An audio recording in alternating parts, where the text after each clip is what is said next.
incorporando.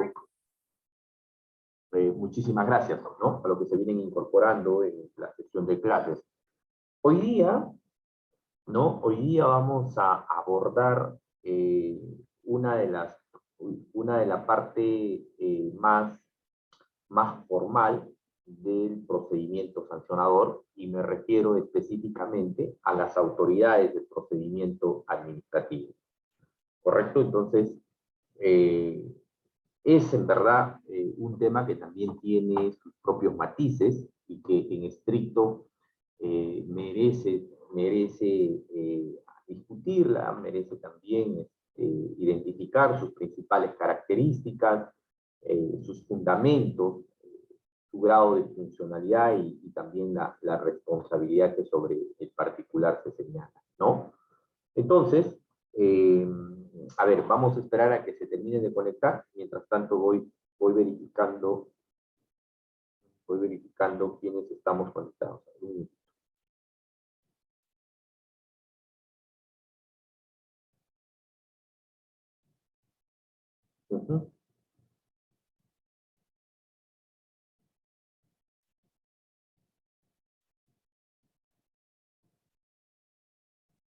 Listo. Ok, entonces ahora sí vamos a continuar. Vamos a continuar ya con la parte que nos corresponde para el día de hoy, ¿ya? Recuerden ustedes que en sesiones pasadas les había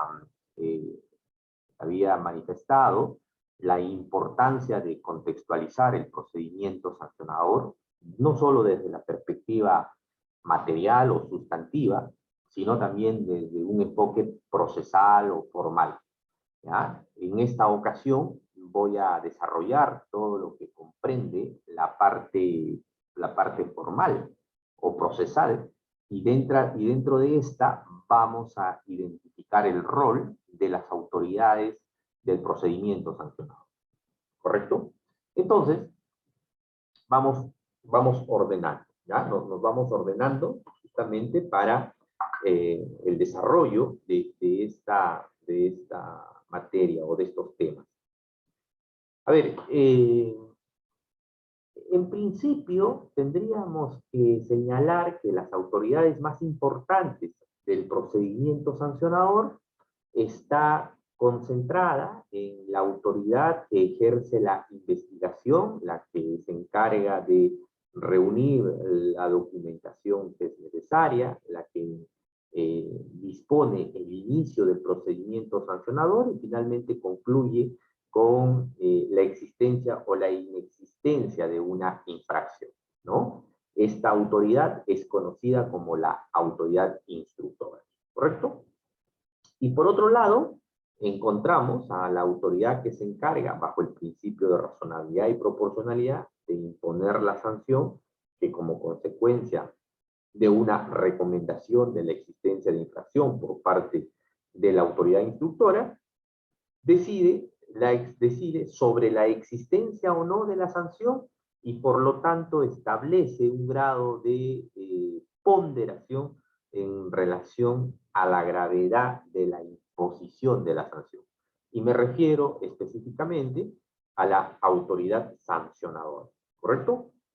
Entonces, como pueden ustedes identificar, el procedimiento sancionador reconoce expresamente tanto la autoridad instructora como la autoridad sancionadora, cada uno con diferentes funciones, con diferentes competencias, con diferentes efectos, como los vamos a desarrollar a continuación.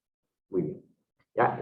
Esta sería una primera respuesta en torno a lo que significa la autoridad, ¿no? Lo que significa la autoridad del procedimiento sancionador. Pero vamos a ir un poquito más atrás porque también hay autoridades que intervienen en este proceso o en este procedimiento, como por ejemplo los tribunales administrativos, o en su defecto las autoridades especializadas, los que finalmente emiten los informes que dan como consecuencia el inicio de un procedimiento sancionador. Llámese OEPA, llámese SUNAT, llámese Contraloría, llámese Ministerio de Vivienda, Ministerio de Cultura, Ministerio de Transporte, etcétera, ¿ya? que si bien es cierto, dentro de su composición son unidades orgánicas, hay un titular, es una entidad del Estado, sin embargo, para los temas sancionadores no es considerado, no es considerado una autoridad dentro del procedimiento sancionador. Los únicos que son considerados sobre el particular están materializadas expresamente en el órgano instructor y el órgano sancionador. ¿Perfecto? Entonces, estos son los dos puntos que vamos abordando en el desarrollo de esta sesión. Muy bien, entonces vamos a remontarnos, ¿no? Nos vamos a remontar en una primera etapa, que es el inicio del procedimiento sancionador, ¿correcto? La pregunta sería, ¿cuáles son las condiciones, los requisitos para poder iniciar un procedimiento sancionador? Frente a esta pregunta, hay dos situaciones que debemos previamente conocer. Primero, la denuncia, ¿no? O sea, es decir, se puede gatillar el procedimiento sancionador como consecuencia de una denuncia. Quiere decir que cualquier ciudadano o cualquier persona que está legitimada puede interponer una denuncia para que se gatille el inicio del procedimiento sancionador. Y la otra manera de poder iniciar el procedimiento sancionador es a solicitud de parte, o en su defecto puede ser de oficio, ¿ya? De oficio, es decir, la misma entidad o una entidad es la que hace todo el informe de supervisión o hace el informe de control, y si como consecuencia de estas identifica responsabilidades de tipo administrativa, entonces serán las autoridades del procedimiento sancionador las encargadas justamente de poder hacer las investigaciones y considera de disponer la sanción. ¿Ok? Miren ustedes, mis estimados colegas, podemos observar en esta primera parte que para iniciar el procedimiento sancionador puede darse como consecuencia de una denuncia a solicitud de la autoridad, ¿no? De la máxima autoridad o por disposición de la máxima autoridad de una entidad, o en su defecto puede darse de oficio. Estas son las tres modalidades por las cuales puede iniciarse un procedimiento sancionador. Denuncia por disposición del superior o en su defecto a través de una actuación regular o conocida también a una actuación de oficio de la misma entidad. Muy bien, vamos a ver uno por uno. En principio, la denuncia. La denuncia, como saben ustedes, no solo es un derecho que tienen los administrados, sino que además es parte de un mecanismo de participación ciudadana, donde los ciudadanos en general, cuando identifican hechos ilegales o hechos irregulares, o son testigos de situaciones que de alguna manera ponen en riesgo los bienes jurídicos, presentan una denuncia ante la misma entidad. Ejemplo típico, ¿no? Aquel funcionario que toma conocimiento que se está utilizando los bienes del Estado para beneficio personal y para beneficiar a un partido político. Entonces, se filma, se hacen las grabaciones que corresponda y finalmente esta situación se comunica al superior para que le inicie un procedimiento disciplinario, ¿no? En consecuencia de una denuncia. Es decir, se utiliza un bien del Estado para favorecer a un partido político. Por ejemplo, este es un típico caso de inicio de un procedimiento disciplinario como consecuencia de una denuncia. Otro caso, quizás un miembro del comité de selección que se está encargando de llevar a cabo un proceso de selección que bajo su responsabilidad debe otorgar la buena pro, y uno de los miembros del comité de selección identifica que uno de los proveedores tiene una vinculación amical y otro una vinculación familiar. Entonces denuncia esta situación ante la misma entidad para que se les inicie un procedimiento disciplinario, ¿correcto? Entonces, puedes iniciar un procedimiento sancionador como consecuencia de una denuncia, ¿ya? Esta es una primera regla que está establecido en la ley. La otra regla es de oficio, es decir, la entidad, conforme a sus competencias establecidas en la Constitución o en las normas especiales o en su defecto en sus normas orgánicas, que son las que desarrollan sus funciones y competencias, pueden disponer acciones como consecuencia de su labor, ¿no? Acciones de supervisión, de verificación, informes de control. Como consecuencia de todo esto, puede finalmente, ¿no? Puede finalmente, en estricto disponerse el inicio del procedimiento administrativo. ¿Ya? Típico caso, por ejemplo, OEFA, como saben ustedes, es un organismo que depende del Ministerio de Ambiente. Dentro de sus labores de supervisión y control está justamente que se respete y se proteja el medio ambiente, y si existe alguna afectación a los bienes jurídicos o si se incumple con las normas ambientales, entonces la OEFA, a través de sus organismos de supervisión o a través de sus unidades de supervisión, lleva a cabo un proceso, ¿no?, de verificación si es que una persona natural o jurídica ha incumplido o no con las normas ambientales. Si es que ha incumplido, recomendará el inicio de responsabilidades de tipo penal o en su defecto responsabilidades de tipo administrativo. ¿Correcto? Pero eso es de oficio, ¿no? Es de oficio porque está dentro de su plan de supervisión o se encuentra dentro de sus competencias periódicas que tiene que hacer labores de supervisión. ¿Ya? O, por ejemplo, la misma Contraloría, cuando tiene que hacer una acción de control, ¿no? Como consecuencia de una planificación que realiza anualmente a determinadas unidades de una entidad, entonces organiza, planifica, ¿no? Planifica, elabora el informe y luego identifica la responsabilidad administrativa. Como pueden observar, con estos ejemplos que les he brindado, podemos determinar que las entidades también, a través de estas potestades oficiales, pueden ejercer, ¿no?, o puede darse inicio a la potestad sancionadora del Estado. Y el otro es por disposición del superior, ¿no? Es decir, el superior inmediato dispone ante la autoridad competente que se inicie un procedimiento disciplinario por faltar el respeto o por haber identificado algún hecho ilegal, irregular, o por haber sido testigo del incumplimiento de algunas normas o de tipo laboral o interno. ¿Correcto? Entonces, esta es la manera como se inicia un procedimiento sancionado, como consecuencia de una denuncia, de oficio o en su defecto por disposición del superior jerárquico. Estos son los tres aspectos fundamentales. Una vez que se ha llevado a cabo cada una de estas acciones, pasa recién a una autoridad. Ahí viene el rol importante de la autoridad instructora. La profesora María Alarcón, ¿no?, una profesora española que ha publicado varios libros, dentro de esta sobre non bis in idem, y en esta desarrolla la importancia de la separación entre la autoridad instructora y la autoridad sancionadora, no solo en torno a las competencias, sino sobre todo en las autoridades que participan en esta. Es decir, para la profesora Alarcón es importante que el funcionario que investiga debe ser diferente al funcionario que sanciona.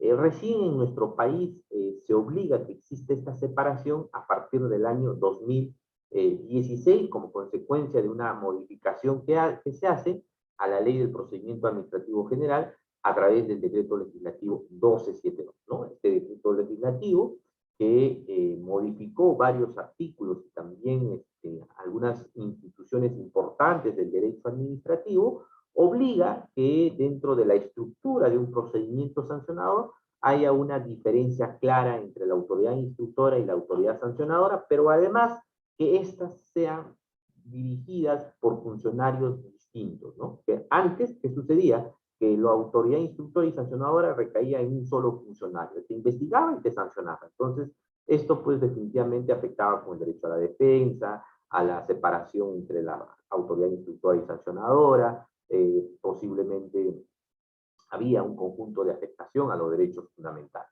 ¿ya? Entonces, esta situación cambia como consecuencia del decreto legislativo 1272. ¿Okay? Esta es una primera parte que me gustaría que lo tengamos bien mapeado en torno a la importancia de la separación entre la autoridad instructora y sancionadora. Por otra parte, ¿no? Por otra parte, la autoridad instructora tiene dentro de sus competencias, ¿no? Esas son competencias que están establecidas además en la ley, la de disponer el inicio de un procedimiento sancionador. Y cuando me refiero a la disposición del inicio de un procedimiento sancionador, solo puede hacerse a través de un acto administrativo que cumpla con los requisitos establecidos en la ley, que haya una adecuada identificación de los hechos, una correcta precisión del deber incumplido y una identificación de las autoridades que participan en el procedimiento sancionador. Esta resolución de inicio es un acto administrativo que tiene la naturaleza de trámite y que por lo tanto es inimpugnable. Eso es importante, por favor, resaltar. Las resoluciones que inician el procedimiento sancionador son inimpugnables. Primero, porque son actos administrativos de trámite, los cuales no afectan derechos o en su defecto ponen en riesgo situaciones que pueden ser cuestionadas a través de una nulidad. Y en segundo lugar, porque al ser un acto administrativo de trámite, lo que se busca es alcanzar la verdad material. Por ese motivo que tiene la naturaleza de impugnable. No se puede recurrir a contradicción a la resolución de inicio. Sin embargo, aquí sí es importante además señalar que hay una sentencia muy importante en torno a la resolución de inicio, es el caso Tineo Cabrera, una sentencia muy citada, que establece determinados estándares y que se obliga en la tramitación de todos los procedimientos sancionadores, que es importante al momento de la elaboración, al momento de la emisión de la resolución. Dice la sentencia que es importante que exista una descripción clara, detallada y concreta respecto a los hechos, ¿no?, que se han infringido o a los hechos que ha contravenido el administrado. En segundo lugar, tiene que haber una correcta subsunción típica, es decir, ese deber incumplido, o ese incumplimiento de las normas, o ese incumplimiento de determinados preceptos que rige la administración pública, tiene que estar adecuado a una falta o una infracción administrativa. Una vez que se ha identificado una falta o una infracción administrativa, la labor que tiene que hacer el órgano instructor en esa situación es llevar a cabo una subsunción típica. ¿Qué es una subsunción típica? Es que esa falta o esa infracción se adecue al accionar, a la conducta, al deber incumplido. Entonces, el instructor tendrá que hacer la adecuada subsunción típica. Por ejemplo, si la infracción te pide perjuicio al Estado o un perjuicio económico, cuando tú haces la subsunción típica, tendrás que identificar el grado del perjuicio que se ha ocasionado.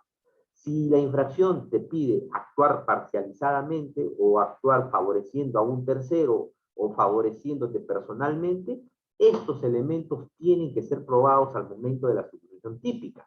Por ejemplo, si queremos alegar la falta que establece, ¿no?, la infracción por el incumplimiento de las disposiciones administrativas que generen perjuicio al Estado, entonces tendré que yo identificar cuál es mi deber incumplido conforme al ordenamiento jurídico, qué ley, qué dispositivo administrativo he incumplido. Ese es el primer parámetro que tendré que tomarlo en consideración al momento de hacer la subsunción típica. El segundo elemento está justamente el perjuicio al Estado, o sea, mi deber incumplido, mi incumplimiento de las normas y las disposiciones administrativas, qué consecuencias ha traído para mi organización y para el Estado, y por lo tanto he perjudicado al Estado, ¿no? Entonces puede ser que como consecuencia de mi negligencia o de mi actuar, de mi incumplimiento de mis deberes, ha traído como consecuencia que no se atienda a los ciudadanos en determinados sectores, ¿no?, ya sea salud, educación, o como consecuencia de mi negligencia, el Estado ha perdido muchísimos recursos porque no interpuse la apelación dentro de los plazos establecidos y en consecuencia hay un perjuicio en contra de los intereses del Estado y que éste tendrá que asumir las indemnizaciones, entre otros aspectos. Entonces, es importante como segundo elemento establecer los elementos de la subsunción típica. Y el tercer aspecto que debe tener una resolución de inicio es justamente y en ese sentido es una de las recomendaciones que se establece en esta sentencia, es el aspecto referido a las autoridades que van a intervenir en el procedimiento sancionado. Por eso que cuando a los organizadores les propuse desarrollar este tema de las autoridades del órgano, de las autoridades del procedimiento sancionador, a prima facie puede parecer sencilla. O bueno, pero profesor, si las autoridades del procedimiento sancionador solo son dos, son autoridad instructora y sancionadora. Es cierto, pero tiene su complejidad, como ven ustedes, tiene sus detalles que en estos momentos vamos a señalar.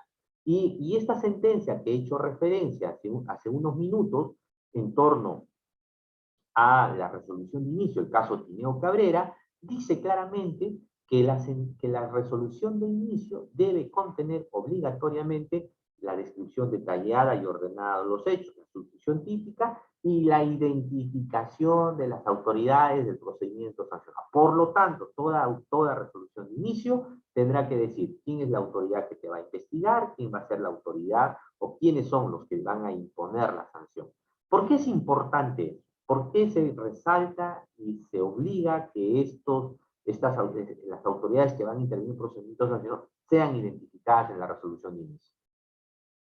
¿Por qué creen ustedes? A ver, ¿quién me ayuda a contestar la pregunta? ¿Por qué consideran importante identificar a las autoridades en la resolución de inicio de un procedimiento sancionado? A ver, ¿qué opina Cris Yamilet?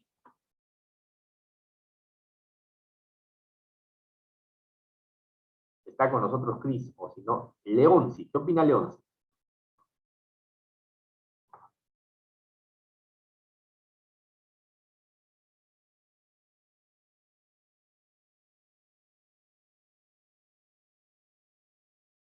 ¿Ah? ¿Qué opinan? A ver.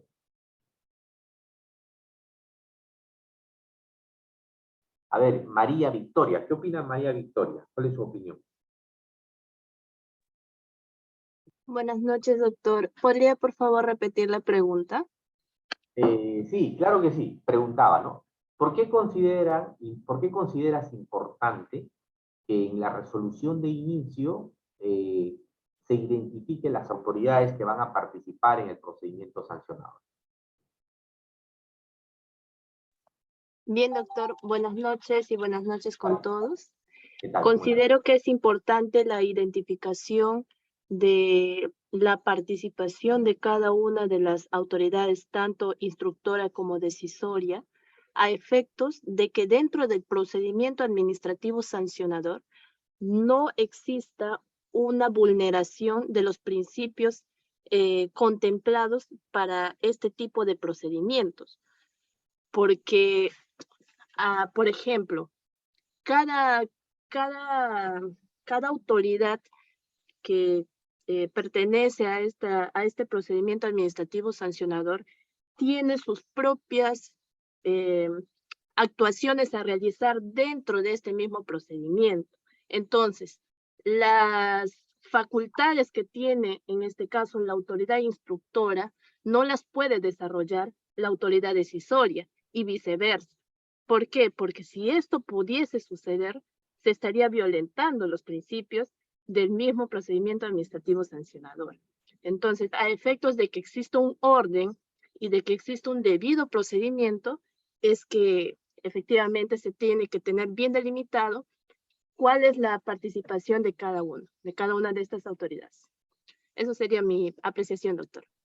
Excelente, excelente. Muchísimas gracias, María Victoria. Muy interesante tu intervención, ¿no? Pero complementando con lo que has señalado, además es importante que se identifique las autoridades del procedimiento sancionador en la resolución de inicio, porque le permitirá al administrado o a la persona que está incursa dentro de un procedimiento disciplinario ejercer un derecho, el derecho que tiene de recusación.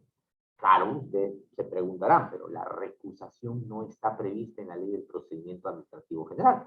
Por supuesto, ustedes revisan desde el artículo 1 hasta los últimos artículos, no van a encontrar un artículo donde desarrolle la figura de la recusación. Solo habla de la figura de la abstención, pero no de la recusación.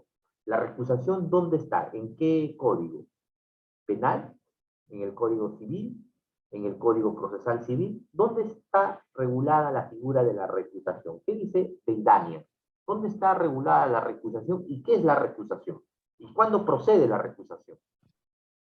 Si no me equivoco, está en el Código Procesal Penal y procede la recusación por ciertas causales, como por ejemplo que no tenga que el investigado no tenga vinculación con el juez, por decirlo así. Por ejemplo, que no sea su arrendatario, que no haya tenido conflictos con por, por X motivos, que no sea pues por decir su familiar, si mal no me equivoco, hasta el cuarto grado de consanguinidad y segundo de afinidad, asimismo que no sea pues bueno, eso sería lo que recuerdo.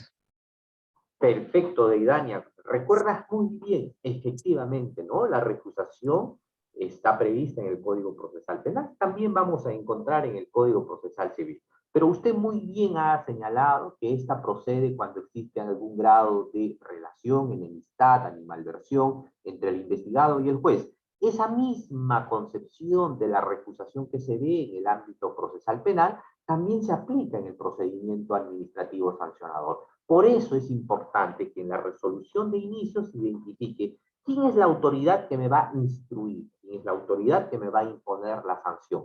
Si, por ejemplo, la autoridad que me va a instruir tiene un conflicto personal probado o algún conflicto de interés, entonces yo interpongo una recusación. ¿Ante quién interpondría la recusación? ¿Ante el sancionador? No. Esto tendrías que interponerlo ante un tribunal. Normalmente los procedimientos sancionadores tienen dos fases. La fase primera o la fase de primera instancia, que está la autoridad instructora y la autoridad sancionadora, y la segunda instancia, que la conforma el tribunal administrativo. Entonces, si usted identifica una situación, tiene dos posibilidades. La primera, que interponga esta recusación ante el tribunal o en su defecto ante el órgano sancionador que se convierte como un garante o un contralor de la garantía del derecho a la defensa.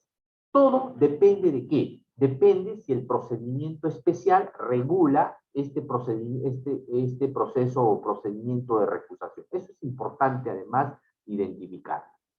¿Ok?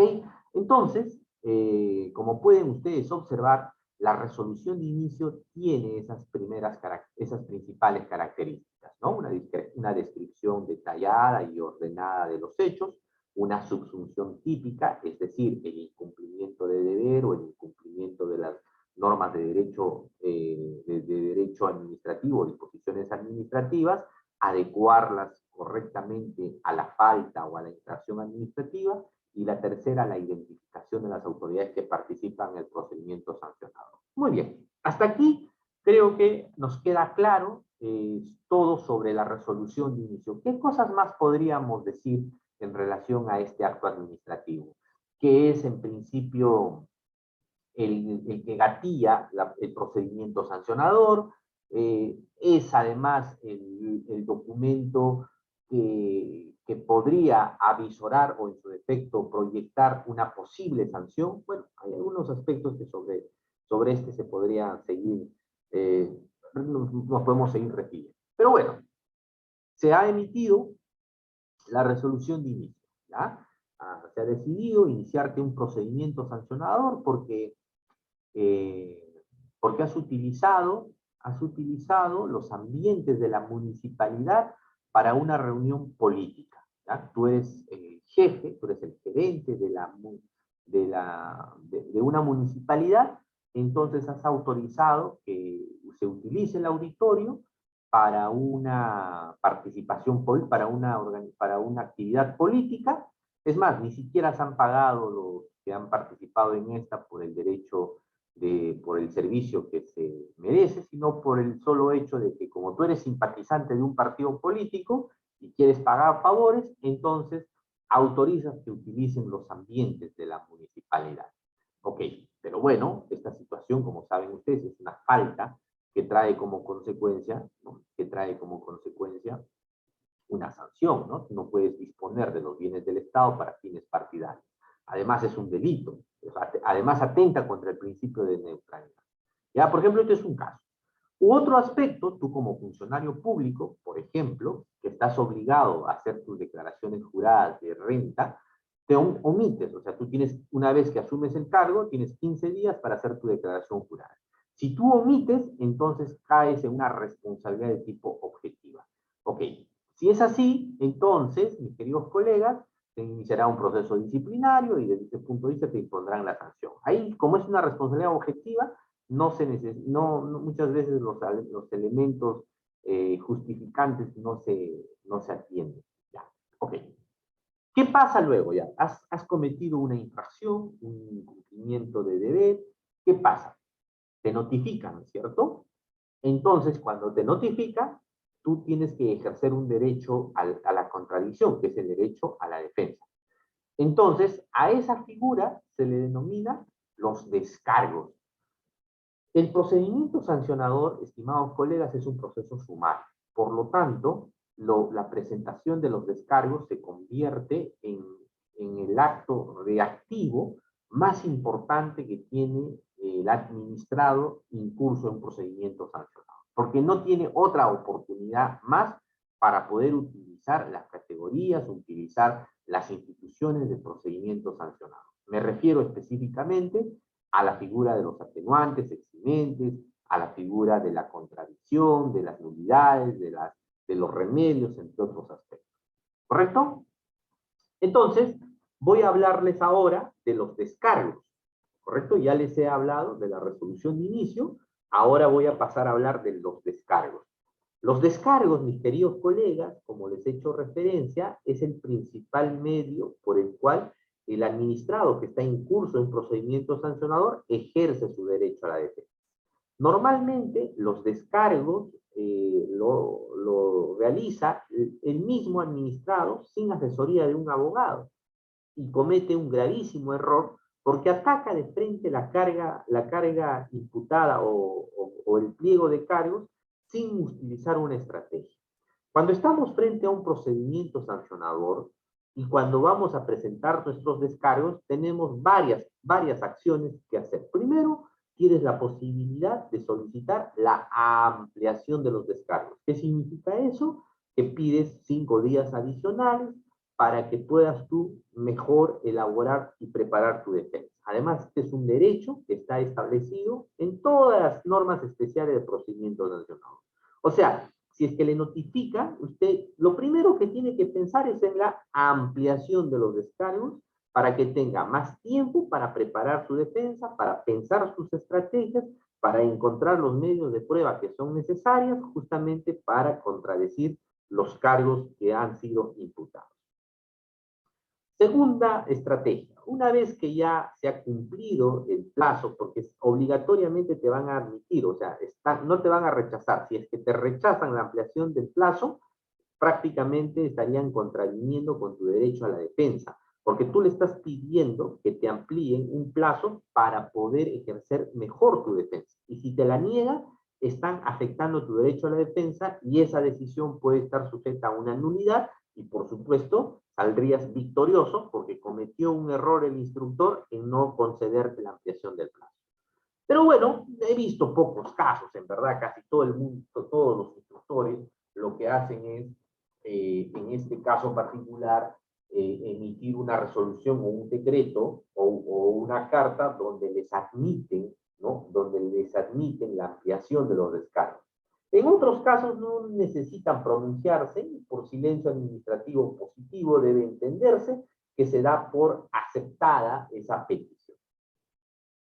Muy bien, entonces debes presentar tu descargo y necesitas armarla, necesitas construir.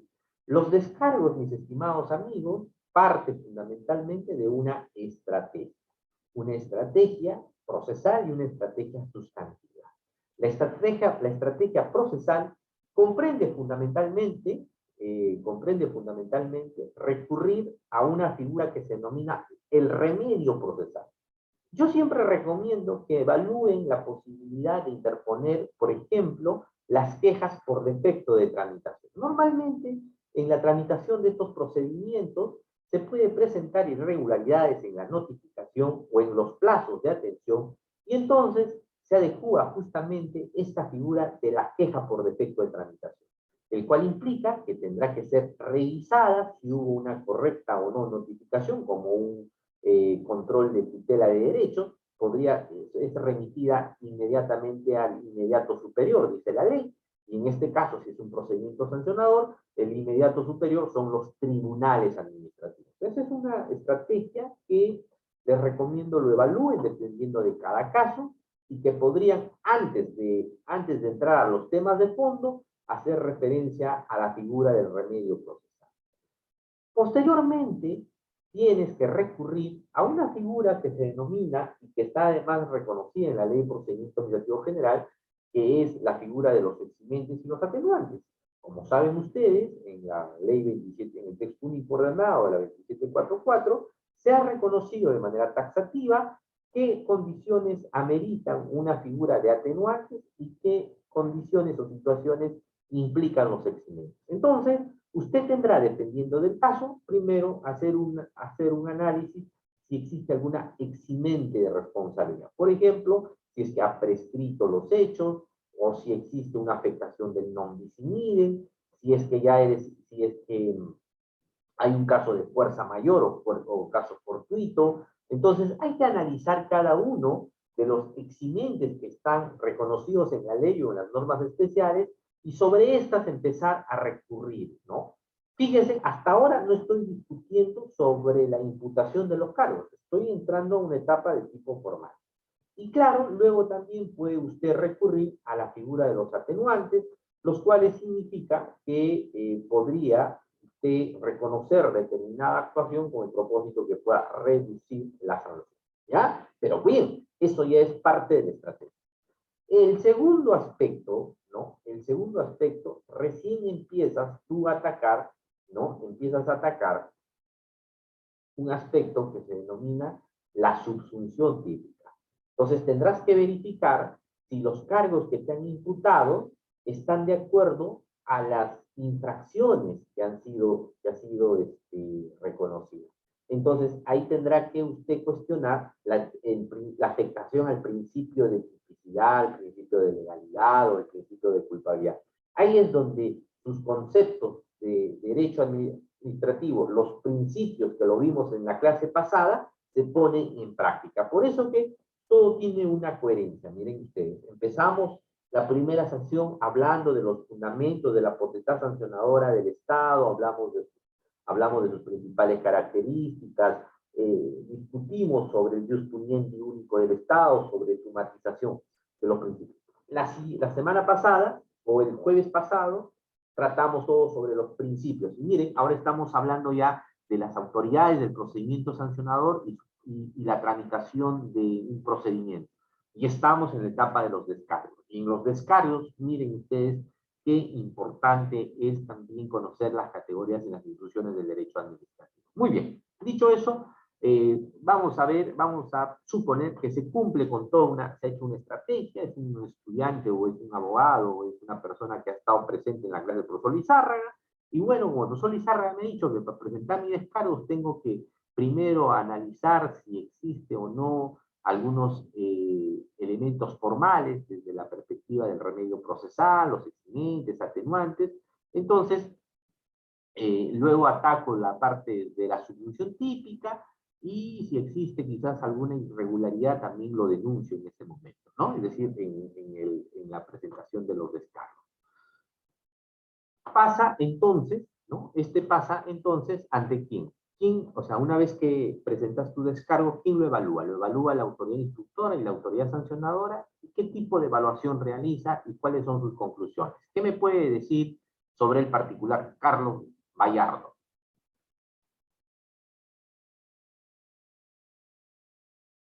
¿Qué dice Carlos?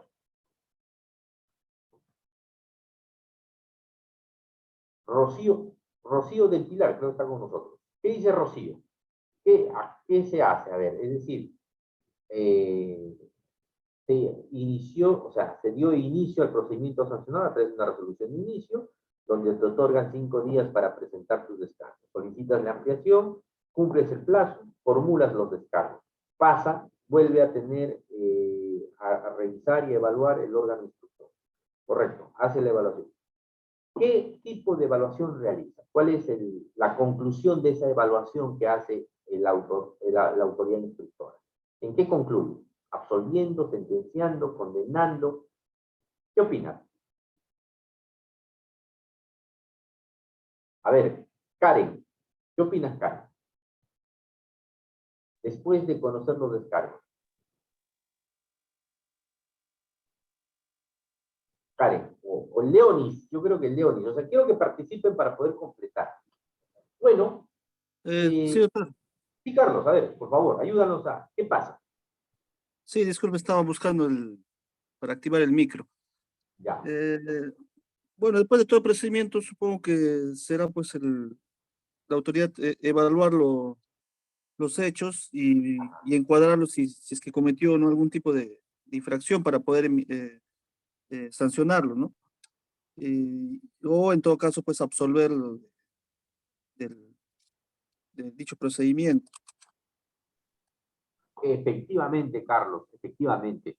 Entonces, como ven ustedes, mis queridos colegas, la autoridad instructora lo que tiene que hacer es dirigir el desarrollo de la fase instructiva. O sea, a partir del momento que toma conocimiento de la presentación de los descargos, entonces se da inicio al desarrollo de la fase instructora, los cuales corresponden una valoración de los descargos.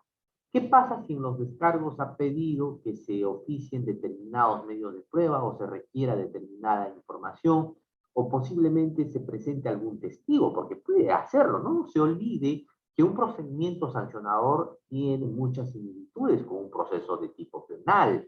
Claro, a diferencia del proceso penal, que tienen más etapas y tienen una complejidad desde la perspectiva misma de los actores que intervienen y la afectación de los bienes jurídicos, en el procedimiento sancionador también existen determinados matices, como por ejemplo la que estoy señalando, donde seguramente el investigado o en su defecto el administrado ha solicitado que se actúen determinados medios de prueba o ha presentado pruebas que necesitan ser validadas. Por ejemplo, ¿qué pasa si presenta una prueba documental que prácticamente contradice toda la carga imputada? Y entonces el instructor sospecha que ese documento es falsificado. ¿Qué tiene que hacer? Bueno, tiene que dirigir, pues, mis queridos colegas, el procedimiento instructor. Entonces tendrá que pedir el apoyo de alguna entidad para que pueda corroborar la información de la validez de ese documento. Podrá solicitar que se actúe un peritaje, ¿no? Miren ustedes, si es así, tendrá que comunicar a la otra parte, en este caso el administrado, porque el procedimiento sancionador es una relación bilateral, ¿no? Entonces tendrá que comunicar de todas maneras para garantizar su derecho a la defensa. O sea, tiene sus complejidades, como pueden ustedes observar. Ok, entonces se encarga justamente de la dirección, ¿no? De la dirección de todo el proceso, ¿no? De todo el proceso sancionador, especialmente en todo lo que es la fase instructora. Y concluye como muy bien ha señalado su compañero Carlos, concluye con un informe de pronunciamiento.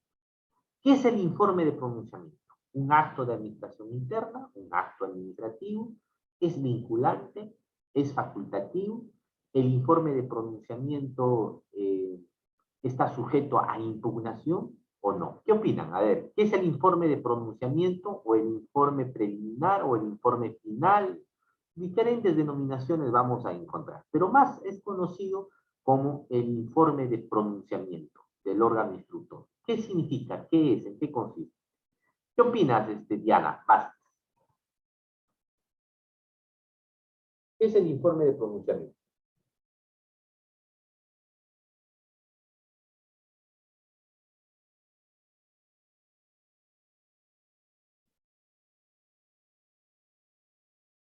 O si no, a ver, o en su defecto, vamos a pedirle a Cris o Leonis, ¿quién se anima? Cris o Leonis. ¿Qué es el informe de pronunciamiento?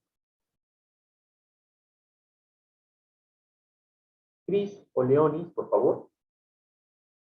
El informe de pronunciamiento, mis estimados amigos, es la decisión motivada y fundamentada de la autoridad instructora respecto a toda la fase instructiva, donde finalmente determina sobre la existencia o la inexistencia de la infracción. Claro, puede determinar la inexistencia de la infracción y por lo tanto se archiva la causa y en consecuencia termina toda reacción del Estado contra un administrado que ha contravenido algún bien jurídico. Pero si declara o en su defecto recomienda la existencia de la infracción, entonces es porque el órgano instructor está convencido que se reúnen todos los elementos para poder proponer al órgano sancionador la imposición de una sanción. Y eso implica que la autoridad instructora, ¿no?, tendrá que comunicar al órgano sancionador respecto a su decisión final. Reitero, esta no tiene un carácter vinculante, no tiene un carácter obligatorio, o sea, no quiere decir que el sancionador sí o sí tiene que acatar lo que le dice el instructor. No. Entonces, pasamos ya a la siguiente autoridad. O sea, el informe de pronunciamiento, ¿no?, o el informe de precalificación, que también así se denomina. Entonces, este informe pasa al órgano sancionador. El órgano sancionador es la autoridad que se encargará de revisar en detenimiento el informe de pronunciamiento. Verificará primero si es que se ha garantizado el derecho a la defensa. Esto es clave. O sea, lo primero que hacen los órganos sancionadores es verificar si el administrado se le ha garantizado o no su derecho a la defensa, si ha pedido A, se le ha respondido, y si en sus descargos ha argumentado FGH, entiéndase que en el informe de pronunciamiento debe decir algo sobre FGH, porque justamente uno de los derechos fundamentales que tiene toda persona es el derecho a la contradicción y sobre todo a conocer, ¿no?, cuáles son los pronunciamientos o las decisiones de la autoridad administrativa sobre los hechos alegados.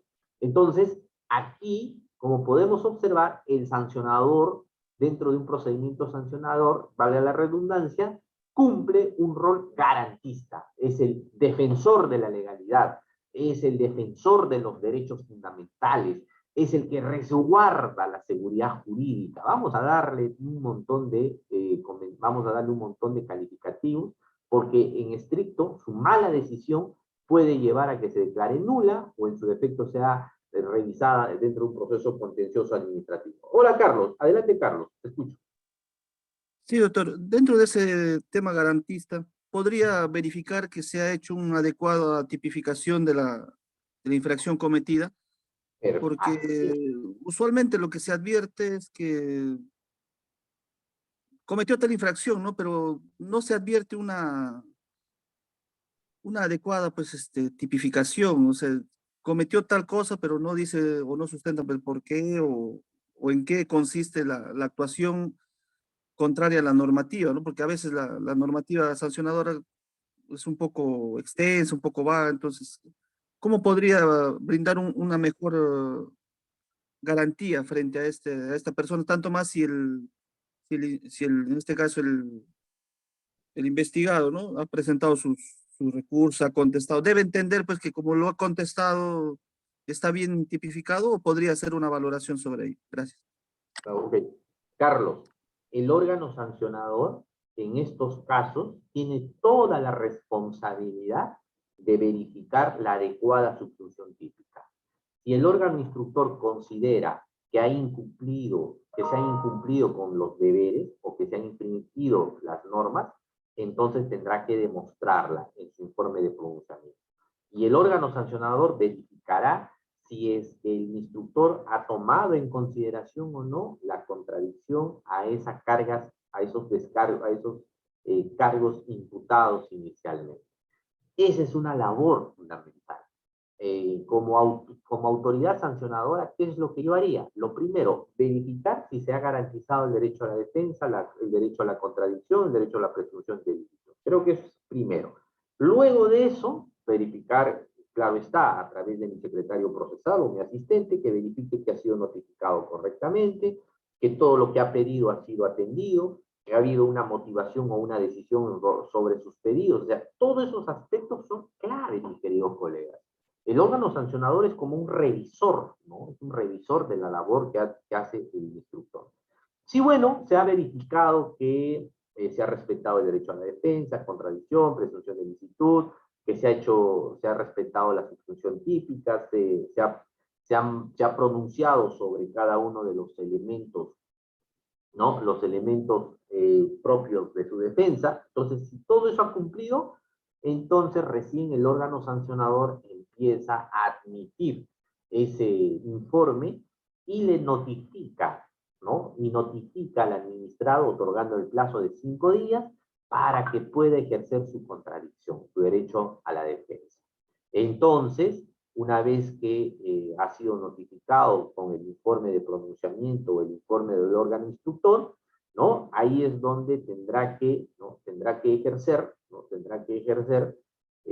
su derecho a la defensa si es que no es tomado en consideración. Muy bien. Miren ustedes entonces la labor de parte del órgano sancionador. El órgano sancionador en esta parte está obligado a aplicar el principio de razonabilidad. Recuerden ustedes que les había manifestado en la clase pasada que el principio de razonabilidad, entre otras cosas, implica demostrar el grado de intencionalidad, el perjuicio al Estado, la afectación del bien jurídico, la situación como se ha producido la infracción. Todos esos elementos que son parte del principio de razonabilidad tienen que estar sustentadas si es que es una resolución de sanción. Es decir, si es que el sancionador considera inhabilitar, considera imponer una multa, considera suspender, es decir, si es que impone una sanción administrativa, esta tiene que estar envuelta de este principio de razonabilidad que implica, reitero una vez más, un grado de ponderación y valoración en la decisión final. ¿Ok? Esa es la labor de la autoridad sancionadora. ¿Ok? Y luego de eso, ¿no? Y luego de eso, ¿no? A ver, vamos a ver. ¿Ya? Y luego de eso encontraremos, ¿no? Encontraremos la segunda instancia. Una segunda instancia que está a cargo fundamentalmente, ¿no? Está a cargo fundamentalmente del órgano, o está a cargo de un tribunal administrativo. Un tribunal administrativo implica, en última instancia, el que revisará las decisiones tanto de la autoridad instructora, pero fundamentalmente de la autoridad sancionadora, porque la autoridad sancionadora culmina su tarea con una resolución. Esta resolución sí es un acto administrativo sujeto a impugnación y sobre todo a revisión de los tribunales o en su defecto los contenciosos administrativos. Ok, es el tribunal administrativo, que puede ser un tribunal de tipo permanente o puede ser un tribunal dietario, porque hay también dos tipos de tribunales. Los permanentes, que de alguna manera, ¿no? Que de alguna manera se caracterizan por tener un horario de trabajo y están a tiempo completo, y los dietarios que se reúnen una vez a la semana para resolver las causas que llegan al tribunal, ¿no? Ahí tenemos varios tribunales administrativos de transporte, de servir, de contraloría, temas tributarios, que tienen sus propias composiciones. Pero bueno, es el tribunal administrativo, en consecuencia, el que se encargará de decidir y revisar justamente si es que se ha cumplido con los principios constitucionales, ha habido una adecuada subsunción, se ha garantizado el derecho a la defensa, y estas además agotan la vía administrativa. La decisión que adopta el tribunal administrativo agota la vía administrativa, por lo tanto deja expedito su derecho del administrado de recurrir a un proceso contencioso administrativo. ¿Correcto? Al contencioso administrativo. Muy bien, mis queridos colegas, entonces con esto ya hemos culminado, hemos identificado en conclusión quiénes son las autoridades dentro de un procedimiento sancionador. En una primera instancia está el órgano instructor, está el órgano sancionador, el órgano instructor que se encarga de investigar, que se encarga de reunir la documentación y los medios de prueba necesarios y suficientes, y y que concluye su tarea con el informe de pronunciamiento o el informe de calificación de la existencia o inexistencia de una infracción. Y finalmente, el órgano sancionador, quien hace una valoración detenida y detallada de la propuesta de sanción y que culmina su tarea con una resolución que es un acto administrativo sujeto a impugnación. Y finalmente, el tribunal administrativo que es parte de una segunda instancia que hace una revisión de las decisiones que se han dado en primera instancia. Muy bien, adelante Karina, te escucho.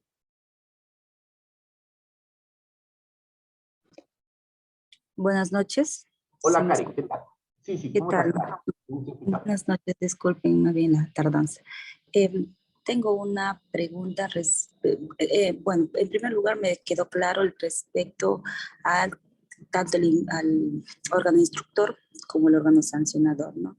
Pero quisiera saber qué se puede hacer respecto cuando el administrado presenta digamos, su recurso, ¿no?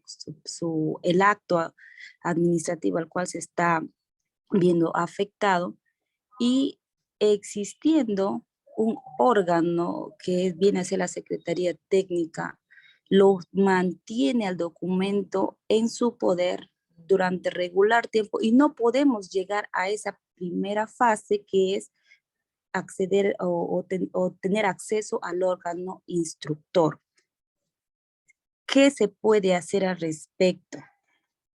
No sé si estoy más o menos dándome a conocer bien con la idea. Claro, o sea, tú me dices, Karen, que una causa está en el órgano instructor y está detenido, o sea, está Y paralizado. está paralizado prácticamente expuesto a que prescriba. Ah, ok. Claro, que pueda prescribir o en su defecto que pueda caducar, ¿no?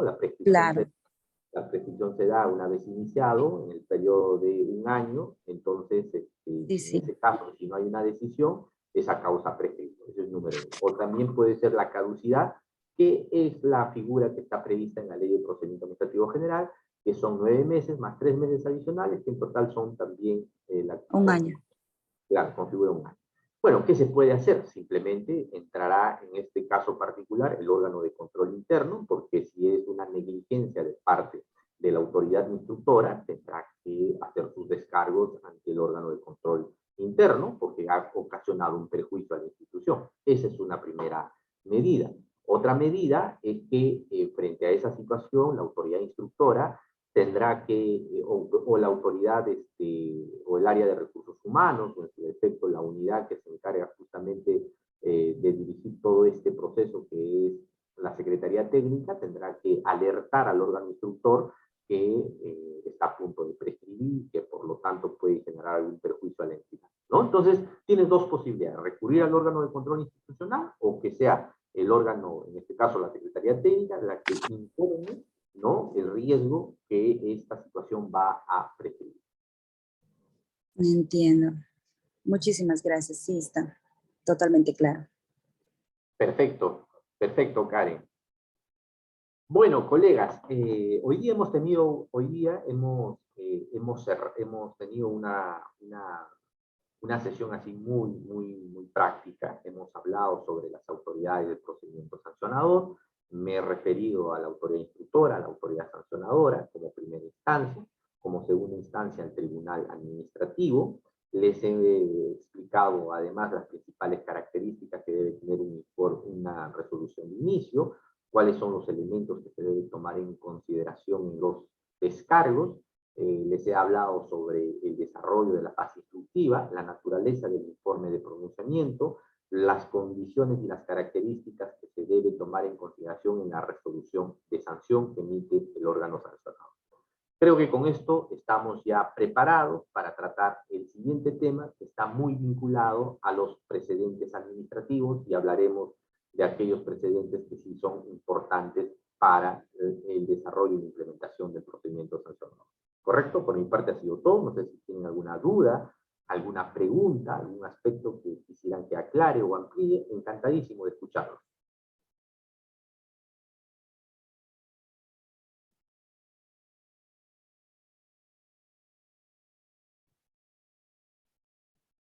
Doctor Víctor, creo que no hay más preguntas. Entonces daremos por culminada la sesión de hoy y nos veremos el próximo jueves. Doctor Víctor, una vez, muchas gracias, doctores. Muchas gracias por su Perfecto, muchas gracias. tiempo y nos vemos el día jueves. Gracias, buenas noches. Muchas gracias, cuídense, nos vemos. Buenas noches. Igualmente.